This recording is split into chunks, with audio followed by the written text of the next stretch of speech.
Toujours pas de résultat définitif, le dépouillement se poursuit à Nairobi et dans tout le pays. Comme prévu, Uhuru Kenyatta et le Premier ministre Raila Odinga restent en tête, mais les organisateurs des élections appellent à la prudence. These are provisional results. Pour l'instant, nous n'avons que des résultats provisoires, pas de résultats finaux. Nobody should celebrate. Personne ne peut fêter une victoire ou se plaindre. Nobody should complain. Lundi, plus de 70% des électeurs kényans sont passés par l'isoloir, une participation record. Ils ont voté pour des sénateurs, des députés, mais aussi et surtout un président parmi les 8 candidats en lice.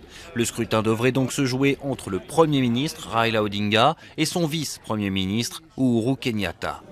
Odinga est le fils du premier chef de gouvernement du pays à son indépendance. Il se présente pour la 3e fois. Kenyatta, lui, est le fils du tout premier président du pays. Il est poursuivi par la Cour pénale internationale pour crimes contre l'humanité après les violences qui avaient suivi la dernière présidentielle en 2007. Des violences qui hantent toujours la population. Nous avons besoin de paix au Kenya. Nous avons déjà fait l'expérience des troubles. Nous sommes ceux qui ont le plus souffert. Eux, les dirigeants, leurs familles sont en sécurité. C'est pour nous que les problèmes se posent.